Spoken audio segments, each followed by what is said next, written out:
do the housekeeping. I think we are all very familiar with Zoom now. We will record the meeting. So with logging in, you are actually acknowledging that the recording is being done. And please put your camera on if you can and display your full name so that we know who you are. And I think with this, I like to hand over to President Dinesh. Thank you, Bridget. Now I would like to call the meeting to order. HM Pak Mohan, HM Bhagwan,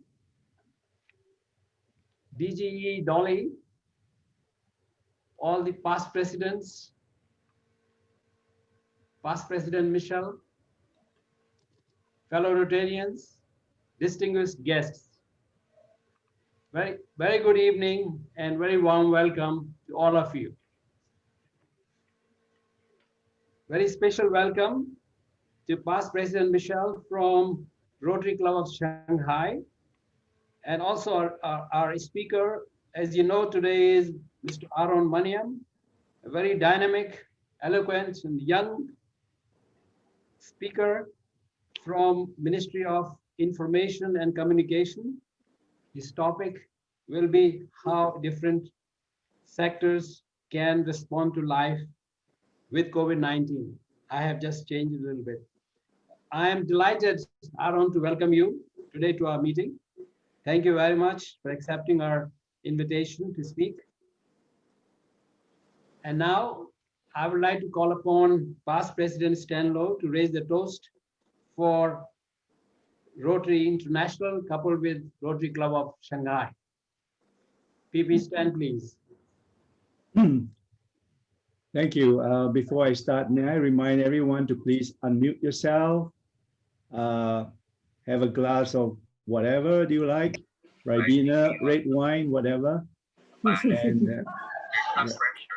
And President Dinesh, honorary members, fellow Rotarians, it's my pleasure this evening to propose a toast to a Rotary Club visitors from somewhere coupled with RI. Tonight, it is the turn of the Rotary Club of Shanghai. So, my fellow Rotarians and guests, let's bring a toast to the Rotary Club of Shanghai coupled with Rotary International. A toast. Rotary Club of Shanghai International. Yeah.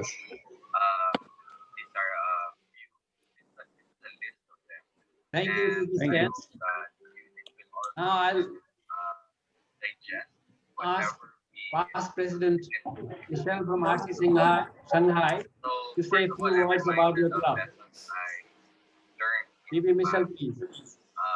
Yes, our club. Please, can we just, there's some noise. Can everybody now please mute yourself again?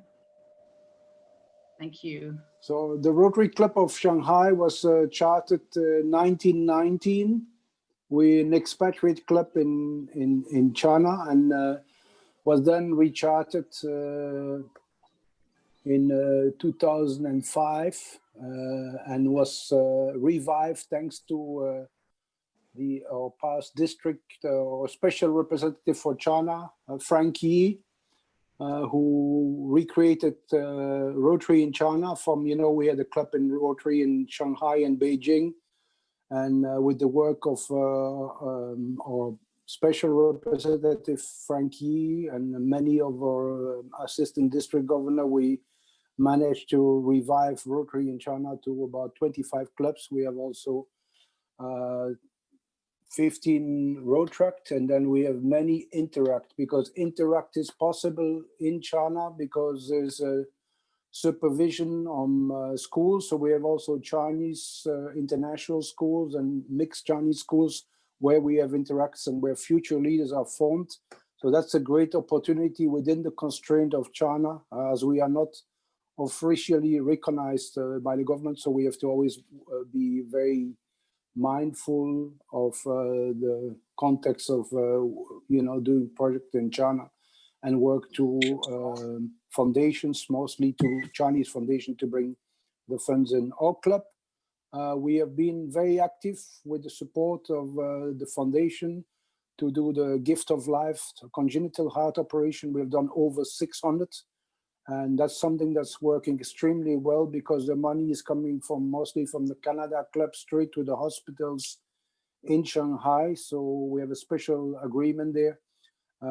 Myself, I'm involved with the projects in Middle China and West China, Kashenbeck disease, which is big bone disease, which is affecting minority population in Western China from Tibetan Plateau, Qinghai to Inner Mongolia, where we build greenhouses.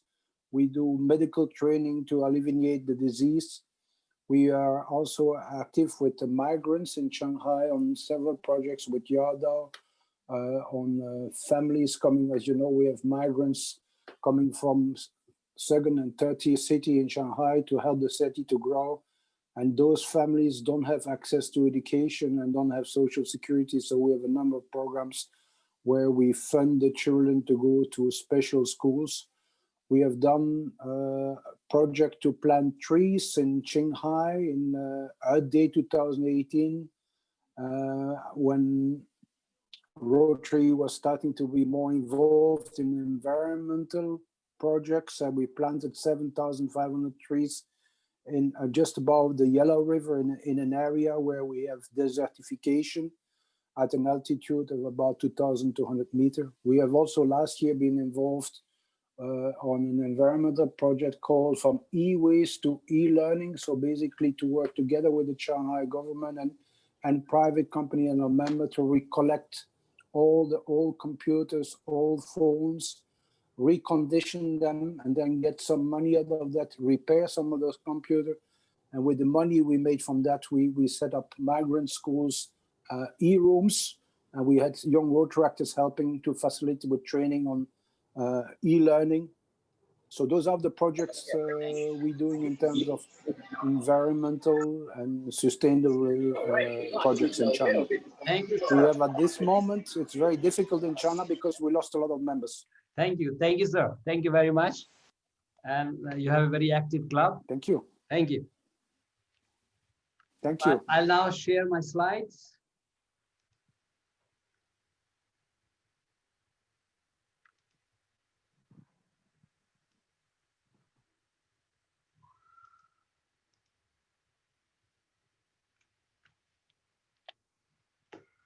I call upon Honorary Secretary for club announcements. Unmute, Bridget, please unmute yourself. Yes. Thank you, President Dinesh. You always tell me that. There's just one announcement to be made. Tomorrow evening, the first Thursday in the month, is 7 to 8 p.m. is the CSE meeting, I believe hosted by Rotarian Arena, who's currently in quarantine in New Zealand. But I will share the login details in the announcement chat later on today. I think Jessica will conduct the meeting. All right, perfect. So Jessica's with us tonight, but yes. Irina sent me the details, so I can just sort of put that on the chat as well. She might be there. That's midnight for her. Yes. Yeah. Thank you. Great. Thank you. So that's all for me. Thank you. But I have some more announcement later. And birthdays. Today's birthday, we have several birthday celebrations. President, it's not sharing your slides. Pardon? Slides are not sharing. No, we can see it. We can see it. We can see it. It's all good. Okay. Suresh, you have to do something. Thank you. Okay. We have Jayant Gargil today, 2nd of December. Sunil Kalra, 5th of December. Rotarian TK Chiu, 6th of December. Oh, Jessica, you are here. 6th of December. Senthil, 7th of December, I think you're here. Past President Tan Chin Yap, I haven't seen him. So please join me to wishing all of them very wonderful, very happy, very joyful birthday. Happy birthday. Happy birthday. Happy birthday to everyone.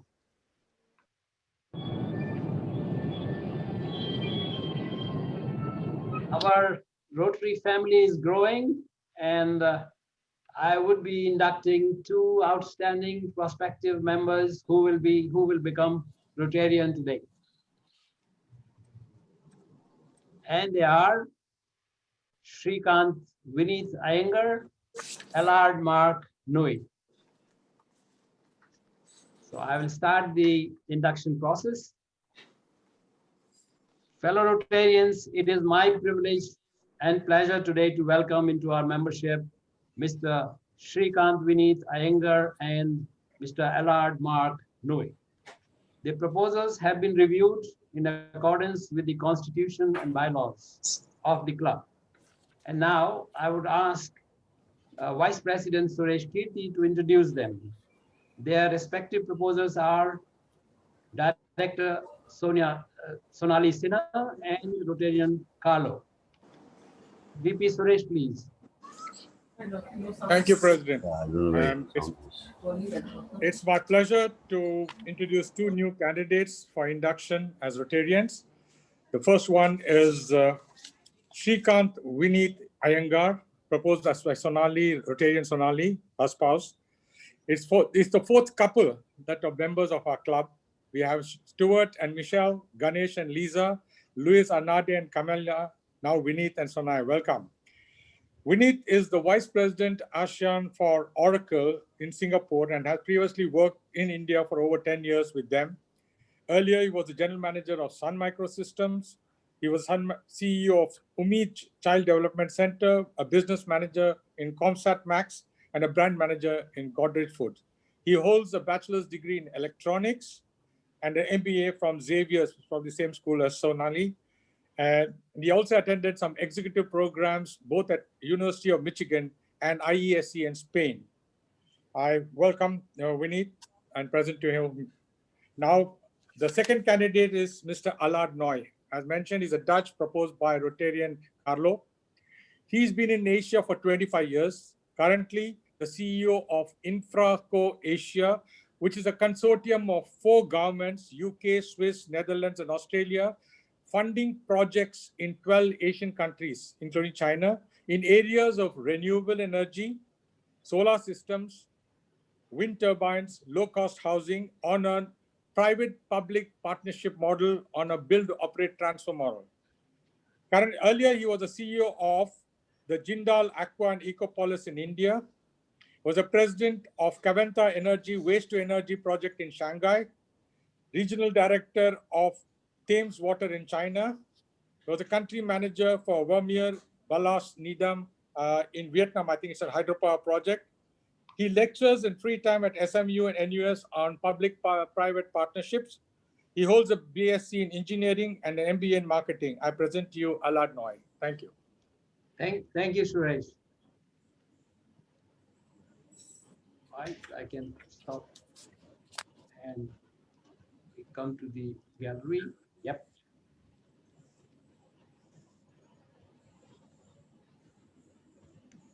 Vineet and Allard, as you would like to be known in the club, we are now proceed to admit you into membership in the Rotary Club of Singapore. You have been chosen for membership in this club because your fellow members believe in you to be a leader in your field and have qualities which will allow you to carry out the work of a Rotarian. In electing you to membership, we are doing more than taking you into our fellowship. We are making you a trustee with us of Rotary's ideals. Knowing you to be a Rotarian, the world will henceforth judge Rotary by your conduct. Membership in the Rotary is an honor and privilege, and every privilege has its corresponding obligations. You have agreed to accept the responsibilities attached to your membership in this club and to obey this club's constitution and bylaws. One of the special obligations of membership is regular attendance at the weekly meetings and the monthly service committee meetings, and participation in club projects and activities. It is the primary method of fulfilling the principles of service and fellowship, and also a way by which you represent your vocation. Vineet and Allard, the ideal of Rotary is service. Our principal motto is service above self. And the object of this club and all Rotary clubs is to encourage and foster this ideal as a basis of worthy enterprise. You are to share in this effort. For the rest of the Rotary year, I would be pleased if you would serve Vinny on Vocational Service Committee, and your mentor is past President Mohandas Palia. LR, you will join International Service Committee, and your mentor is past President Stan Lowe. But Vinit and LR, you can join, you can participate in all the service committees, and you can decide later if you want to change or you want to join more than one service committee. Your mentors will guide your assimilation through the service committee. Vinit, your classification is Information Technology Services. LR, your classification is Infrastructure Development Investment. As you represent a classification, it is your duty to tell us about your vocation and to bring the ideals of Rotary to your business and profession. And now, by the power vested in me as President of the Rotary Club of Singapore, I declare you to be an active member of this Rotary Club. Thank you. I will present you with the Rotary emblem and a packet of Rotary literature at a later date. I especially commend to your attention the object of Rotary and the four-way test, which form the criteria for Rotarians in their daily lives. I also suggest that as you travel, you avail yourself of the extraordinary opportunity. You will have to attend Rotary meetings and meet Rotarians throughout the world. This is another very rewarding benefit of your membership. Fellow Rotarians, I'm happy to present you Rotarian Vinny and LR, our newest members, and let us rise. And no rising. No rising. I think you cannot rise, but let us unmute yourself. Let's unmute. Let us welcome Vinit and LR to the oldest Rotary Club in the District 3310, the Rotary Club of Singapore.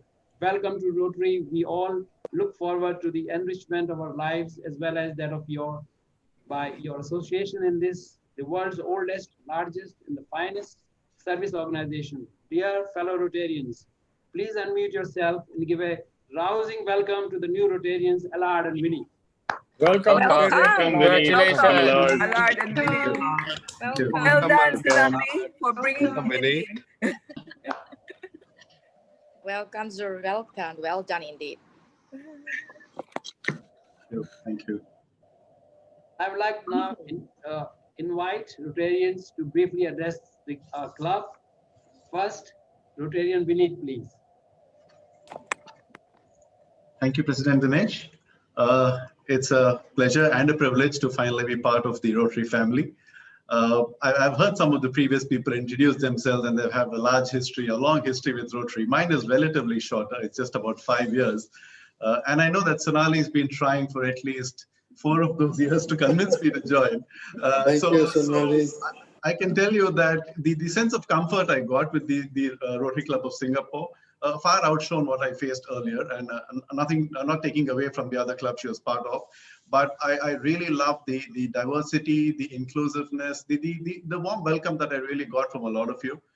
My thanks to the organizers of the Jolly Walkers Club. I think that's provided a fantastic forum for me to meet up with a lot of you, understand a lot of what Rotary does in a lot more depth. And I really look forward to engaging with all of you much more. Like Sonali, I'm very new to Singapore. We've just been here for a bit more than a year. So more than happy to engage, create, we are still creating networks really. So more than happy to really work with all of you, provide service to the community, and at the same time also obviously the famous Rotary Fellowship. Looking forward to engage in both of those and have a great time at Rotary. Thank you. Thank you, Vinny. Welcome, welcome. Sonali, you can pay him on my behalf. Okay. Oh, really cool.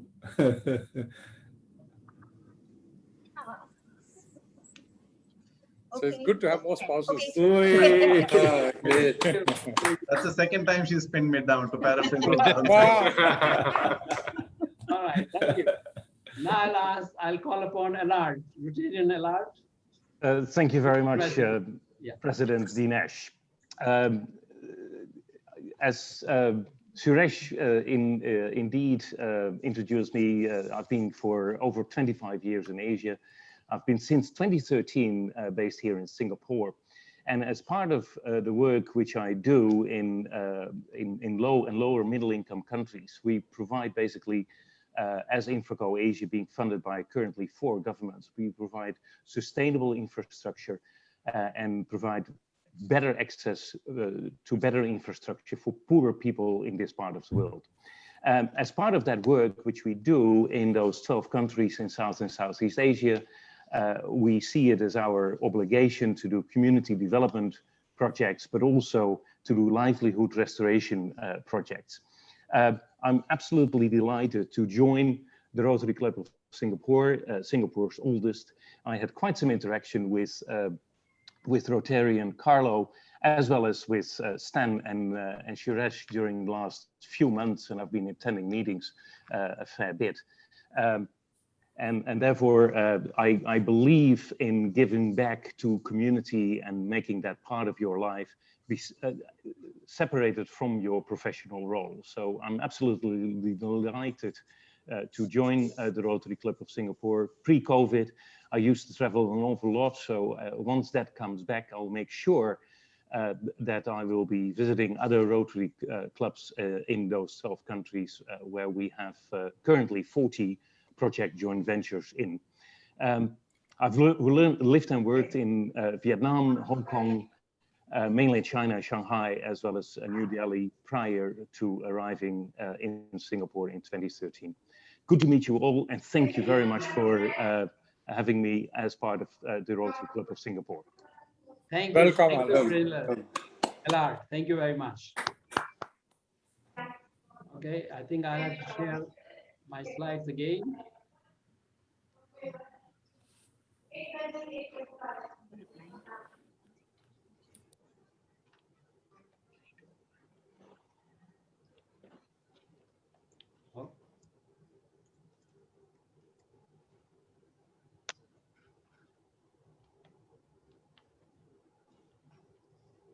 Okay, they are now, they have become Rotarians.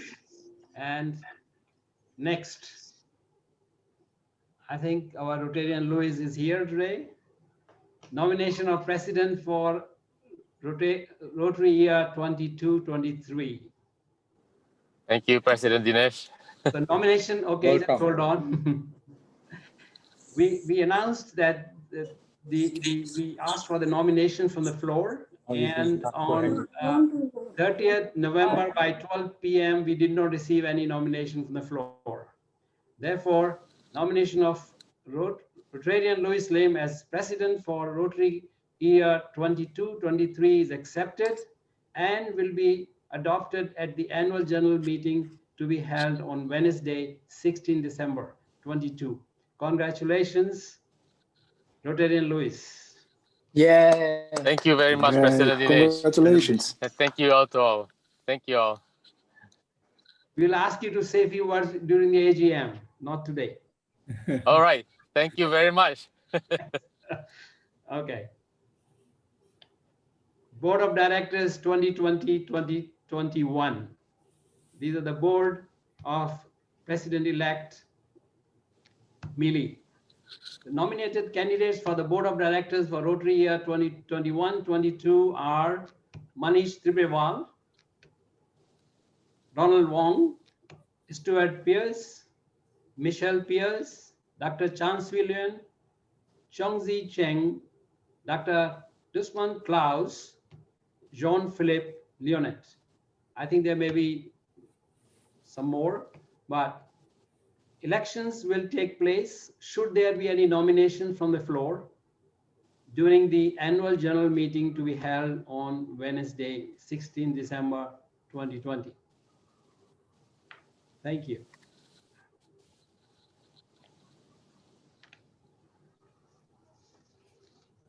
Fellow Rotarians,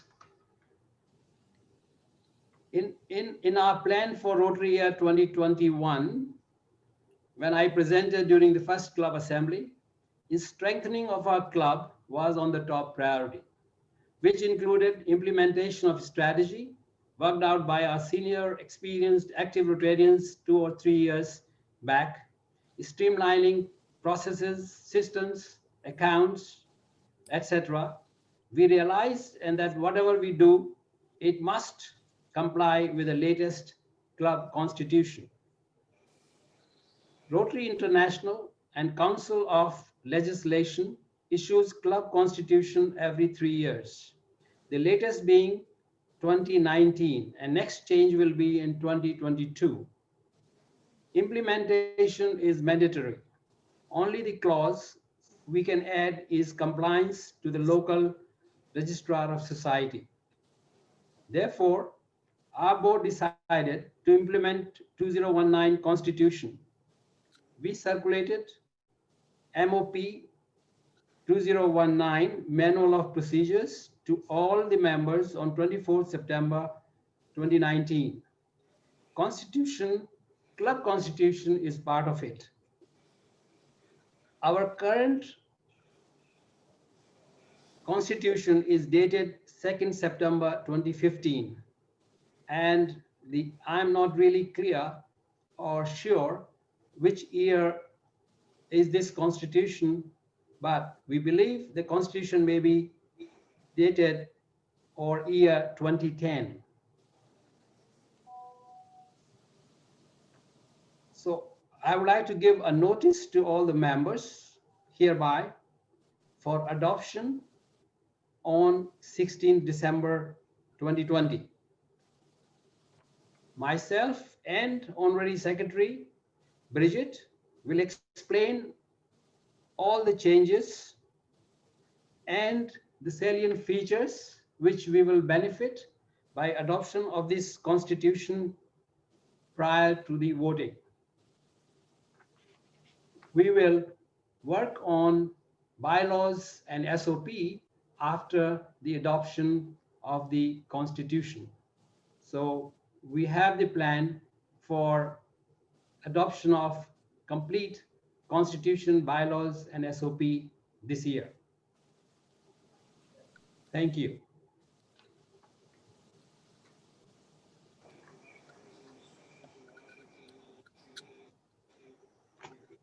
Notice of annual general meeting. The annual general meeting will be held on 16 December 2020. The agenda for the meeting will be: number 1, formal adoption of President nominee Rotarian Louis Lim as for President for Rotary year 22-23, election of Board of Directors for Rotary year 2021-22, if there are candidates from the floor. Otherwise, President-elect will introduce her board of all the board members during the AGM. Adoption of 2019 club constitution, presentation of accounts for Rotary year 2019-20, that is last Rotary year, and presentation of current accounts for current Rotary year 2020-21. Attendance at the annual general meeting is for members only.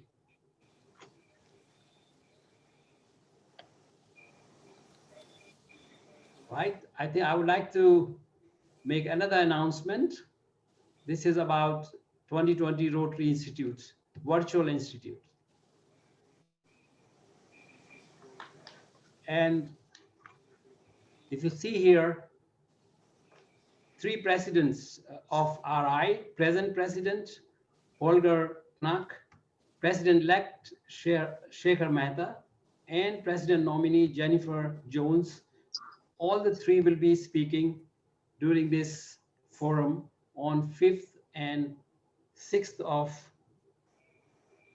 December. Please register for 2020 Singapore Virtual Rotary Institute. This is a multi-zone event. It's a rare opportunity this year. Being on Zoom is free of cost, And you will get to hear from, as I said, RI President Holger Knack, RI President-elect Shekhar Mehta, and RI President nominee Jennifer Jones. So we can all learn about Rotary's strategic plan, the future of Rotary, and okay, it's a little bit hidden. More details on the registration can be seen on our group chat, and it is here. So please register and join in. DG nominee Joanne said she might be here to say a few words, but I do not think she is able to make it. And yeah, we're already quite late. All right, okay. This is in short. I think I have spoken about every Rotarian every year, EREY. We have a goal to achieve 100% EREY club. Please, I appeal, donate US $100 to the Rotary Foundation Annual Fund. Your contribution adds 300% to global grants outside Singapore and 400% in Singapore. Now, fellow Rotarians and guests, we come back to our Kaifer. Know your fellow Rotarians. And today we have one of the newest and youngest Rotarian who has achieved so much already in a short time. And it's my great pleasure to give you Rotarian Suhami Zainul Abidin. Rotarian Suhami, please. Thank you, President Dinesh. Let me just share my screen. What time is it now? Okay, it's 38. I'll promise I'll keep this under 7 minutes. And this is just an introduction about myself and my family. I'll take a social media sort of approach to this, meaning that I'll show you guys lots of pictures and say very little. Okay, just give me a sec. Make sure I know how to do this. Okay. All right. So my name is Suhaimi. As most of you know, I joined Rotary about 2 months ago now, at the invitation initially of Mr. Suresh, who introduced me to the club and the activities of the club.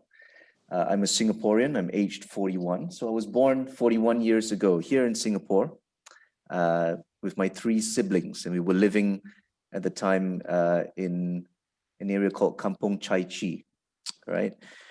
You can see here, I'm the second of 4. So I'm the guy standing at the back on the left. That's me again on the right. So I have 2 brothers and a sister. And this is me going to secondary school. So I went to Raffles Institution. I think I did reasonably well in my primary school leaving examinations. But before that, I just want to make a point as well.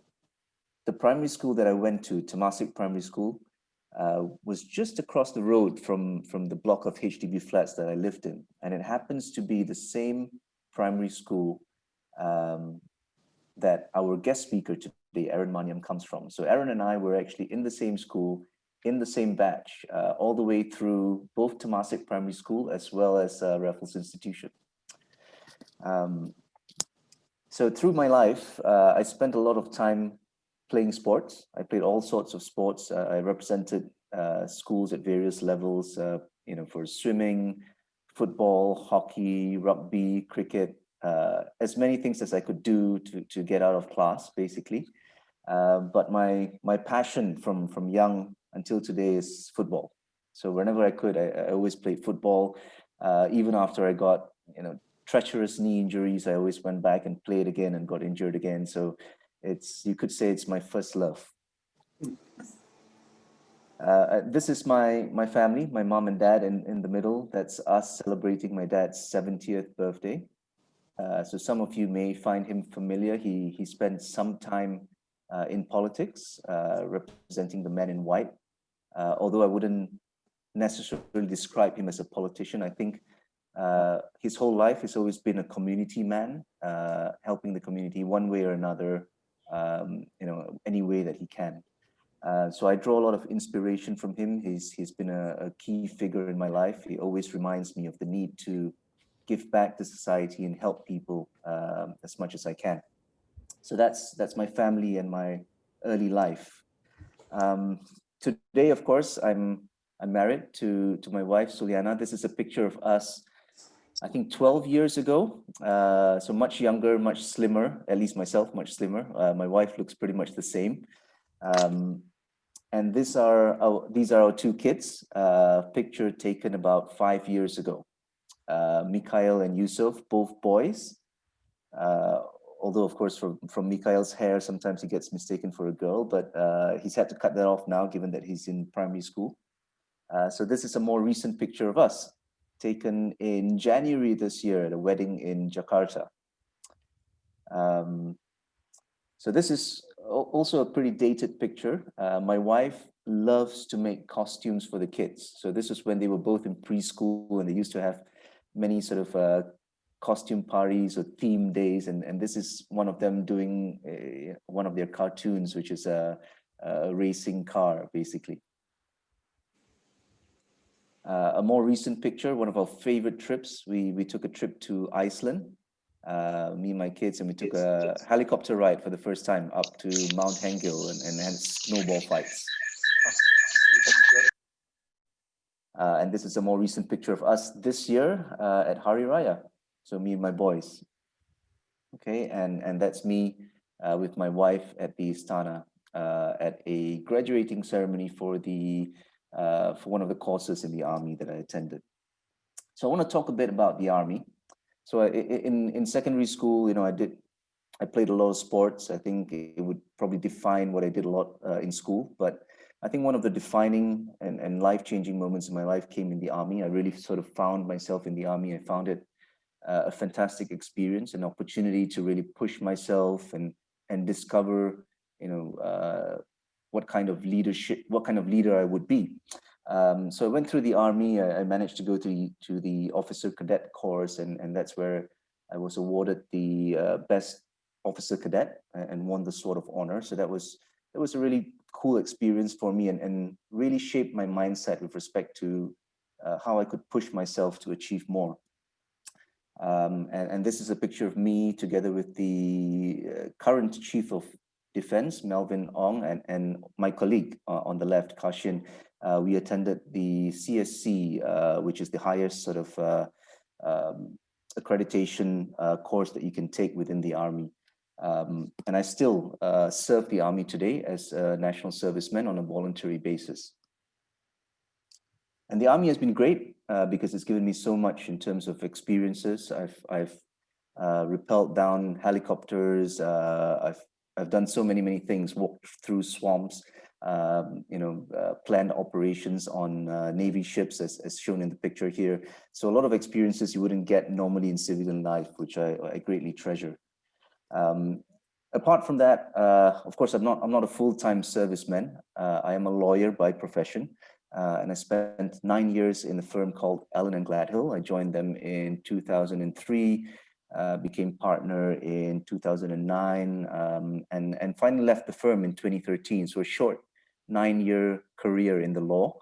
And I joined at that point in time a firm called Quantage, which is a hedge fund, which was birthed in Singapore and started by, again, two RI boys. So I'm really grateful for the friends that I've made in school, which it means a lot to be able to work in a firm where you're amongst friends.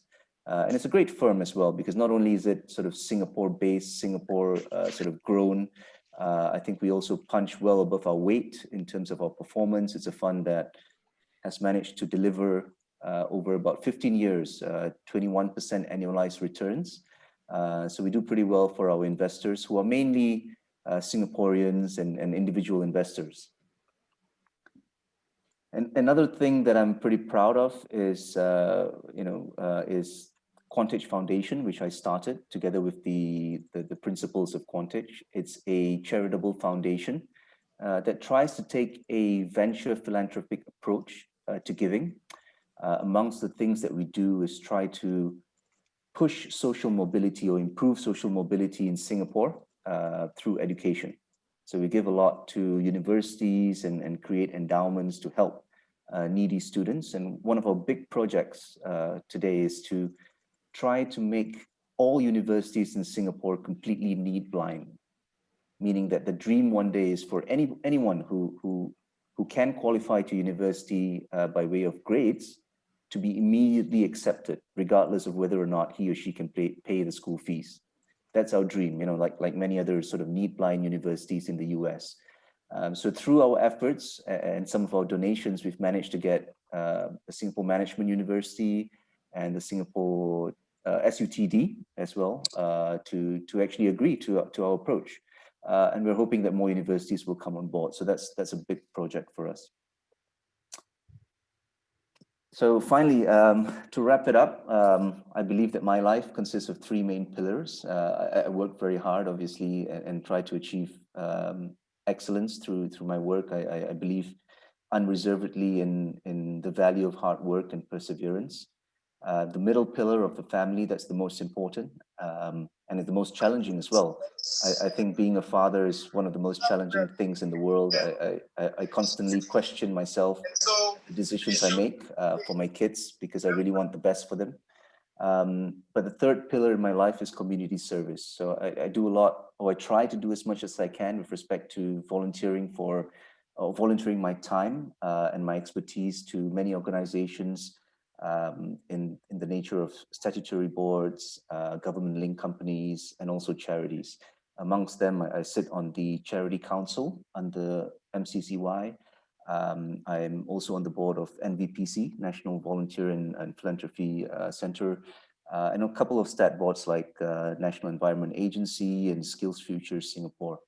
So that takes up a fair bit of my time, and I have to thank my family and also my work colleagues for giving me the flexibility to pursue these interests, because truly sitting on these boards and getting this type of exposure allows me to learn so much. So in closing,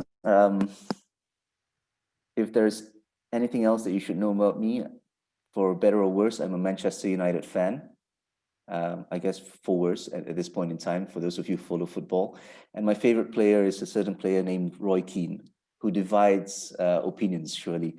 But the one thing that Roy Keane is and does, which I think I identify with, is that he works his socks off all the time for his teammates. So you'll never find him short of effort. And I think that is a value that I identify with. That's all, guys. Thank you, Rotary Swami. It's a pleasure to have you on board.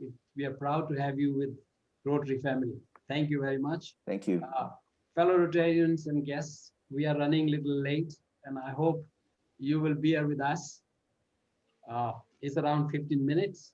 So now is the speaker time, and we have Aaron Maniam today, and I would now request VP Suresh Kirti to introduce our speaker. Can I just interrupt? Sorry for doing that, but Aaron just told me that he has a work call at 8:15. Okay. So originally he was on at 7:30. So Suresh, if you can make it very short, please, so that we can hear from him as long as he has time. I will take probably 3 minutes maximum. Okay. Is that okay? 10 minutes. Yep. Okay, thank you, President. It's my pleasure to introduce Mr. Aaron Maniam. He's a Deputy Secretary, Ministry of Communications and Information in Singapore. Aaron Maniam is a Singaporean overseas merit scholar and a civil servant. He started his career with Ministry of Foreign Affairs and served at the Singapore Embassy in Washington at the North American desk. I understand he was a Rotarian with the Capitol Hill Club in DC. He was posted back here at Strategic Policy Office on scenario planning, and then he was the head of Singapore Government Center for Strategic Futures. Subsequently, he was appointed Director of Institute of Public Development Leadership Center at Civil Service College. He initiated the Applied Civilization Lab for complex training for civil servants. He oversees everything from digital economics, digital regulation, literacy, access, and public sector broadcasting. He's from, as Suhaimi said, he's from RJC, and he's a batchmate of Suhaimi and my son Gaurav. He's a graduate from the Somerville College, Oxford University, with double first-class honors in philosophy, politics, and economics.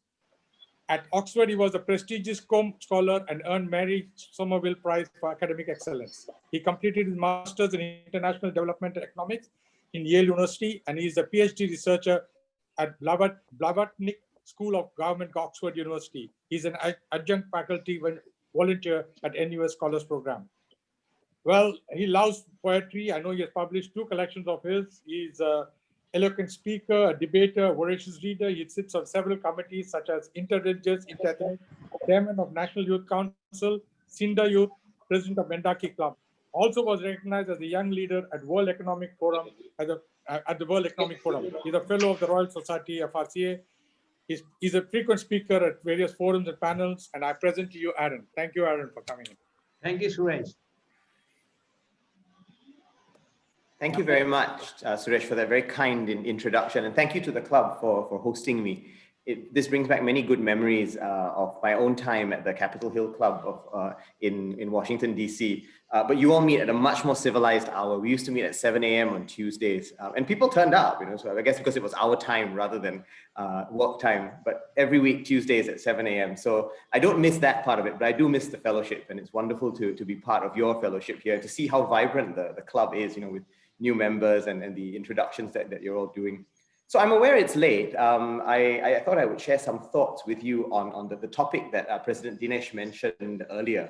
And I really would just want to cover 3 things about this crisis that we're in and how I think we can all respond across the different sectors that we all belong to.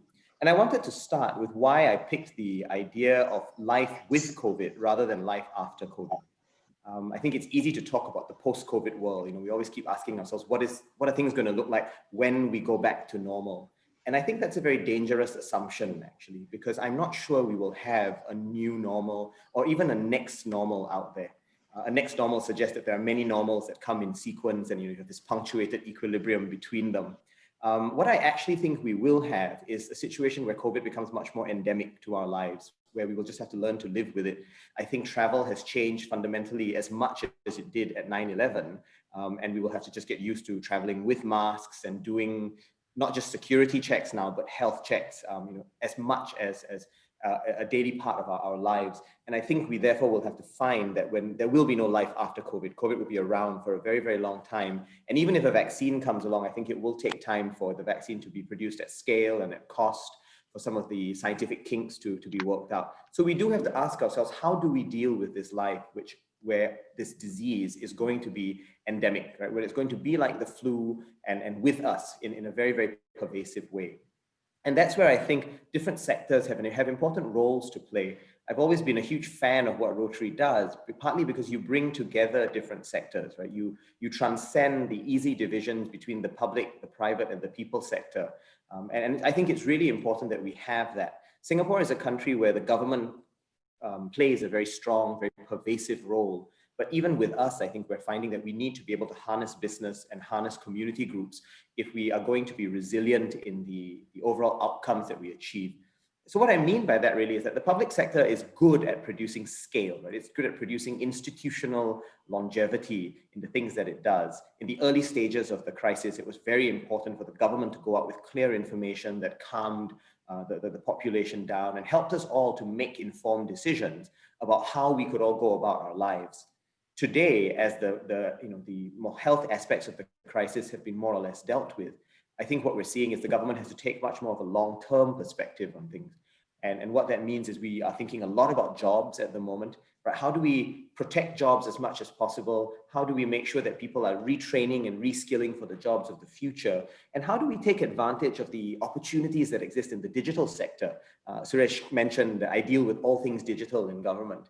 And I really enjoy that job because it's really thinking about the future. It's thinking about how technology is going to affect us today and help us to redefine our lives. And we find that digital actually is interesting because it's one of the bright spots in the economy. It's not doing as badly as other sectors. In fact, in some parts of the digital and IT sector, we've seen growth in some companies. clearly Zoom, loves what's going on with the crisis because they have sold so many more accounts than they had before, right? And I think we're all finding that where we can harness digital opportunities, there are all sorts of new and interesting chances for us to redefine the ways in which we operate. So us as government, we're thinking a lot about how we steer the overall economic ecosystem and the social ecosystem towards being able to harness digital opportunities and being able to make the most of these opportunities, because those are, I think, where exactly the future might lie. But then what of the role of the private sector? What do businesses do in this kind of environment? And I think for us, we're thinking a lot about how businesses can be nudged and encouraged to innovate a lot more and produce the new tools that are necessary for us to move into this digital age. We think a lot about how businesses are critical to training their staff and making sure that their employees are well protected in a world where there are both opportunities and risks that have come out from the pandemic.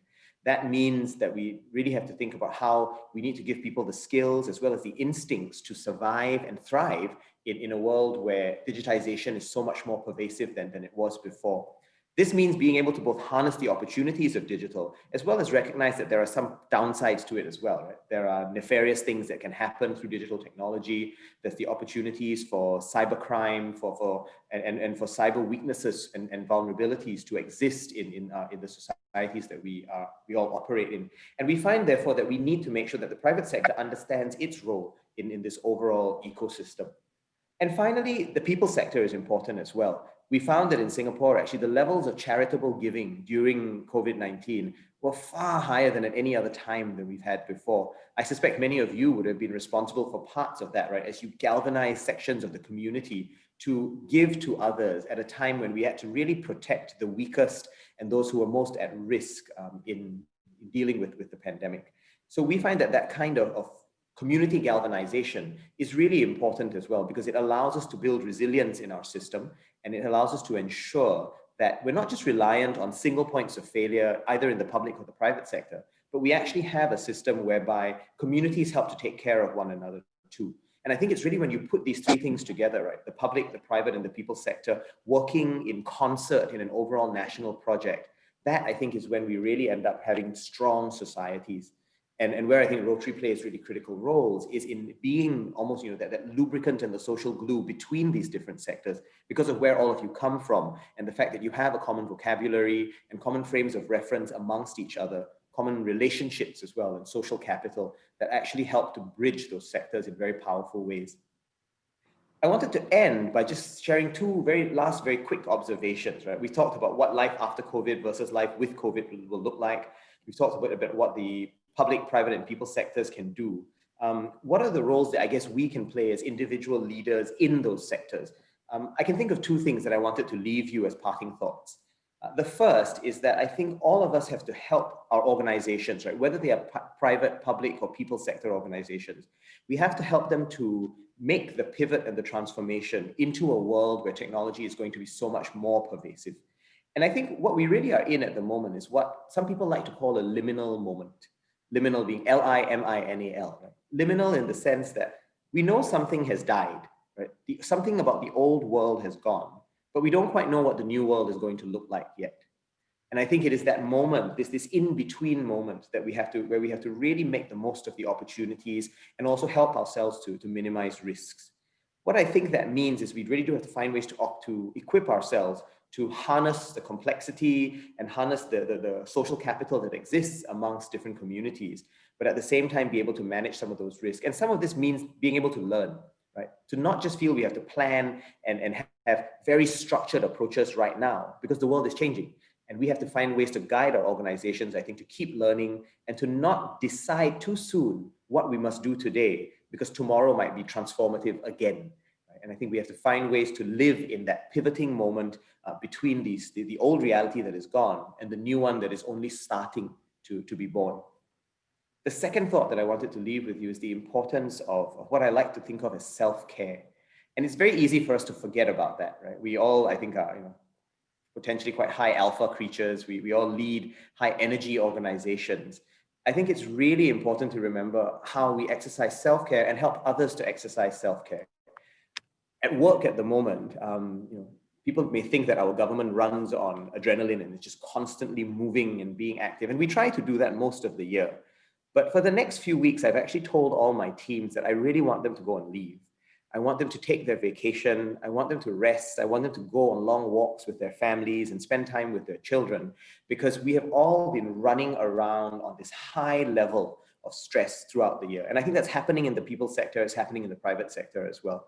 And we need to replenish. If we don't replenish, there is no way we'll be able to keep up this level of energy in the future. And so I'm very clear about this. I'm not being sentimental. It's not rest just for its own sake. It's rest so that we come back better in January and after Christmas, able to contribute again to a world that is no doubt going to demand even more of us as we go along. I love the question from Mark, in the chat about how if the world is never going back to the old normal, then obviously we're already in the new normal, isn't it now and not later? I think you're right, Mark, except that I would say that what we're in now is not a stable normal. I think the world is still changing. We're dealing with new technologies, with new pressures, with new geopolitics, where we have tensions between the US and China. There are new players coming out in the world, new businesses, with social media. You never know what new firm is going to exist tomorrow that's going to rewrite the ways in which we interact with each other and redefine the ways in which we interact with the digital space.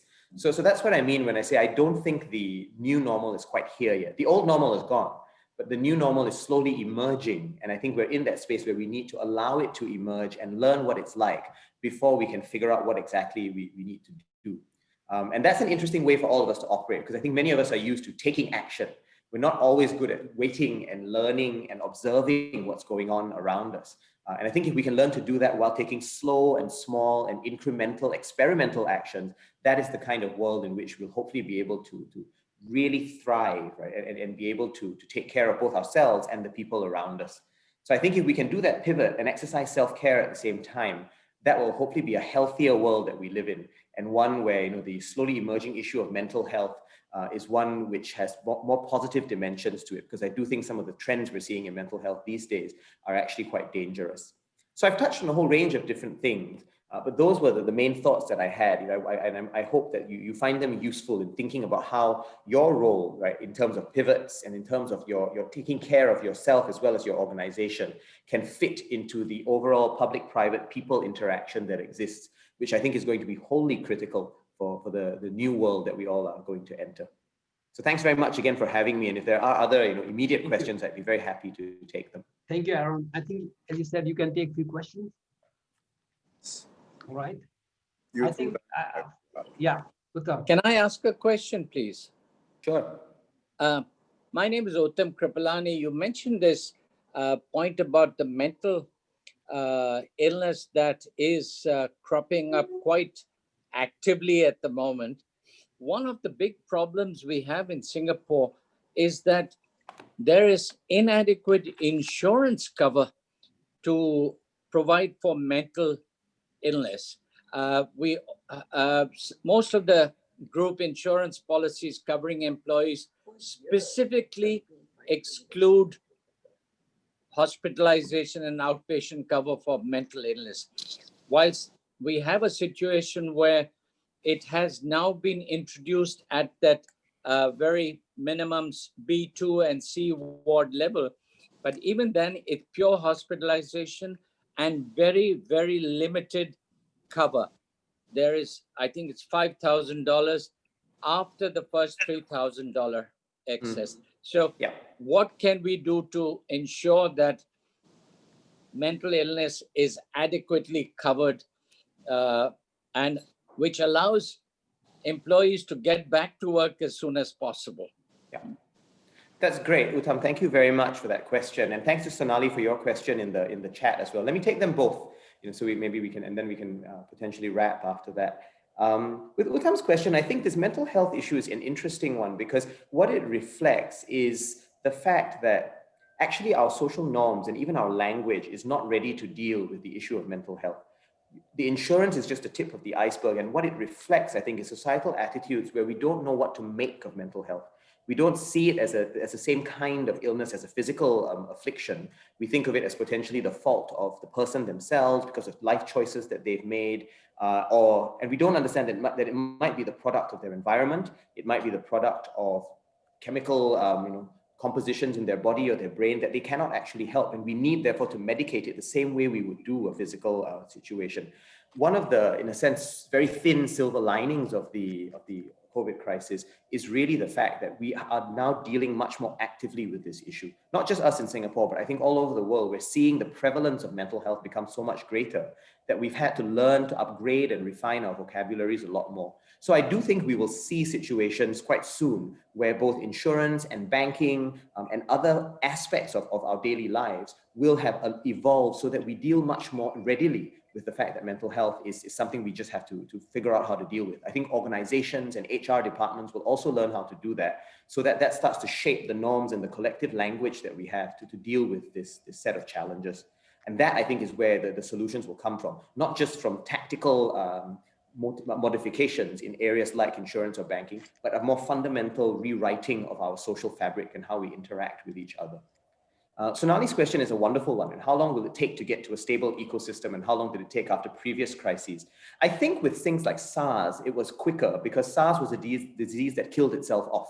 It was so deadly that the people who hosted it ended up dying very fast, and therefore the disease couldn't last very long. Whereas I think now what we have is a very contagious, but not a particularly lethal disease, at least in many of the parts of the world where health systems are quite robust. And therefore we will see a much longer tail in this whole situation. I think after 9/11, we saw restabilization because that was a primarily security crisis. And after about 4 or 5 years, we did reach a new normal around how exactly security systems were going to deal with it. I think the challenge today with COVID is we haven't even reached the end of the current crisis.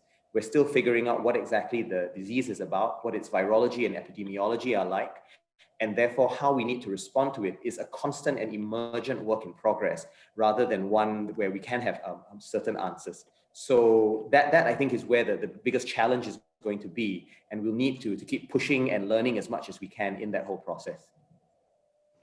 Thanks very much for both of those questions. Thank you, Aaron. Thank you very much for telling us in a very most practical way. And I think we have already unknowingly feeling that we are getting used to work along with COVID-19. Then I'll call upon, yes, Bridget? I think I'm looking at the time. I would like to ask one more question. Just general, I think Singapore is a very privileged place. It's small.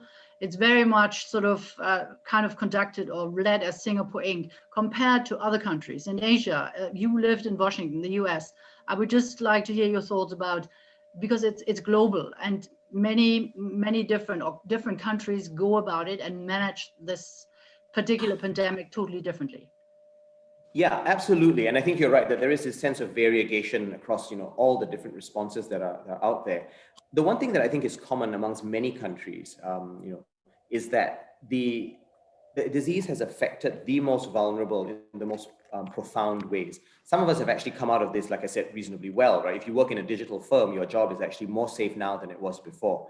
Those of us who don't live in at-risk jobs or who are not exposed to risk in terms of the virus are actually going to be able to deal with the consequences of the current situation a lot more easily. Introverts have dealt better, I think, with this situation because they quite like being alone. And I have found that I actually quite enjoyed our circuit breaker because, I live in a place I like my parents, I get along with them, I love my family. So I quite enjoyed it. But I know that for other people, it was a deeply traumatic and very, very aggressively difficult experience. So I think the thing we have to bear in mind is that even within countries, there is a vast difference between the haves and the have-nots, the technologically connected and the unconnected. And that's why the idea of the K-shaped recovery is a very powerful one. For some people, things are going to go really well. And for others, we're actually going to see quite significant deteriorations. And I think bearing in mind that differentiated set of effects is the most important aspect of this whole pandemic, because then we can realize how variegated our solutions need to be, rather than trying to go for a cookie cutter, one size fits all solution. Thanks very much, Bridget. Thank you. Can I call upon Louis Lim to give a vote of thanks? Thank you, President Dinesh. First of all, we would like to thank Mr. Aaron Maniam for joining us and giving us these very insightful thoughts. I would also like to be connected to Mr. Maniam and our Rotarian Suhaimi, because I now live behind where your original school site is. So we are connected that way. That's all we have connections with. But most of all, I think the important takeaway for me is, how do we stay connected as Rotary with the new normal?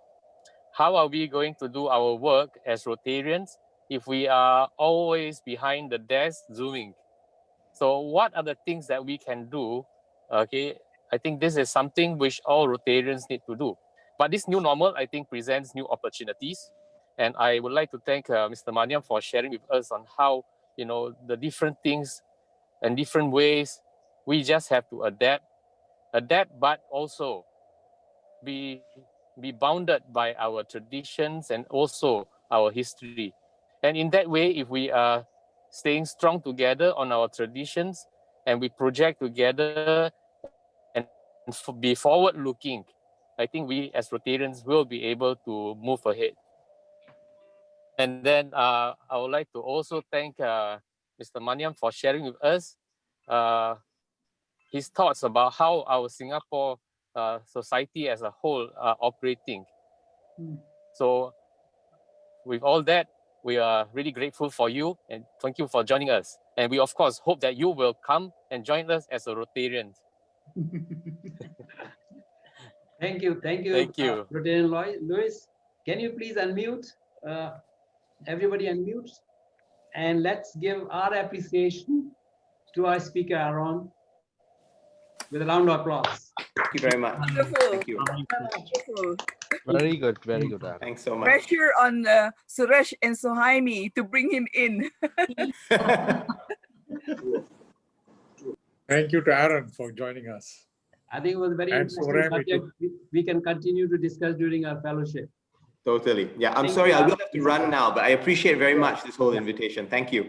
Thank you. I already said that we might invite Aaron again when we are kind of like in the first half next year, and then see how the whole thing advances, right? Thank you. Thanks. Aaron can talk See you on all any soon. subject. Aaron Yeah. can talk on any subject. For our next week's speaker, another interesting Bye, Aaron. personality. Okay, thank you, Aaron. Is Mr. Simon Baptist, Chief Economist, the Economic Intelligence Unit. The topic, Global and Regional Outlook 2021. So that will be a speaker next week. And I will now be closing the meeting, and please continue for a fellowship. We can discuss, or we can talk about our experiences, how we get along, how we go along with COVID-19 in our business or personal life, whatever. So fellow Rotarians and guest, meeting is closed. Thank you very much. Thank you.